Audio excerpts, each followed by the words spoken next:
OK, let's bring you big breaking news in Rugby Union now. And Wales have sacked coach Wayne Pivac and announced Warren Gatland as his replacement. Let's speak live to our reporter James Cole, shall we? James, bring us up to speed. What is the latest?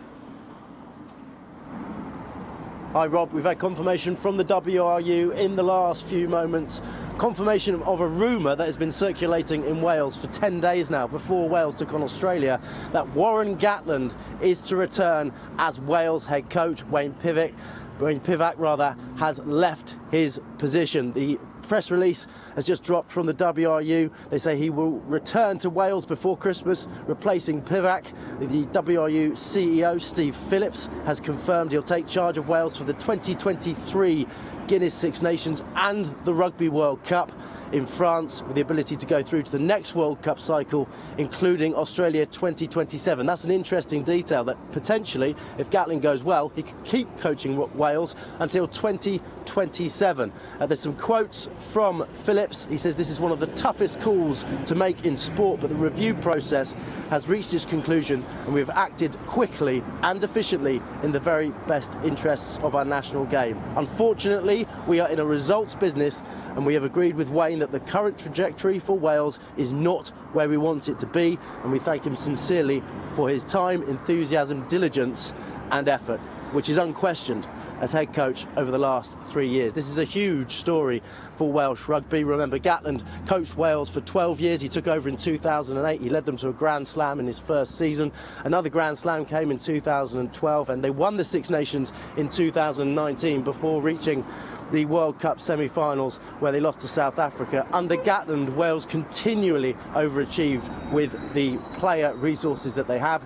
He's one of the best coaches, most highly regarded coaches in world rugby, and this decision comes after an awful autumn for Wales under Wayne Pivac. They lost to Georgia this autumn, having already lost to Italy in the previous Six Nations, with talks ongoing over whether there should be two tiers of Northern Hemisphere elite rugby, i.e. a Six Nations 1 and a Six Nations 2. Losing to Italy and Georgia would have put Wales below that first tier, that top tier of elite Northern Hemisphere rugby. So a huge decision by the WRU. They've acted quickly, knowing the World Cup is less than a year away, and Warren Gatland will be returning to coach Wales at that World Cup. Incredible. Yeah. Have they acted quickly, James? Because it's not just the WRU who are doing a review process. The RFU are meeting today with Eddie Jones, with the future of the England head coach hanging in the balance. How's it come to this?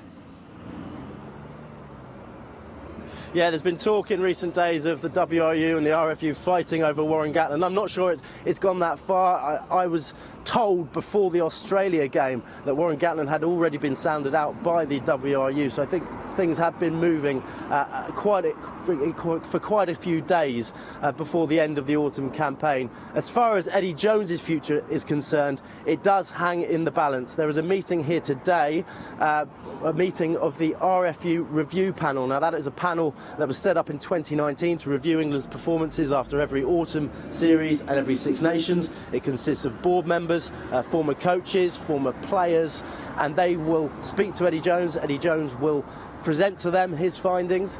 He will have to justify why he is the man to continue leading England through to the World Cup next year. There is then a board meeting here tomorrow, at which Chief Executive Bill Sweeney will present his findings, his decision, and then the final verdict on Eddie Jones's future will be made tomorrow. There are reports today in the Sydney Morning Herald in Australia that Eddie Jones has already been sacked, and Steve Borthwick, his former assistant, now coaching at Leicester, has been appointed through to the World Cup. I'm told that that is premature because of that board meeting tomorrow, where the final decision will be made. OK, James, for the moment, thank you very much.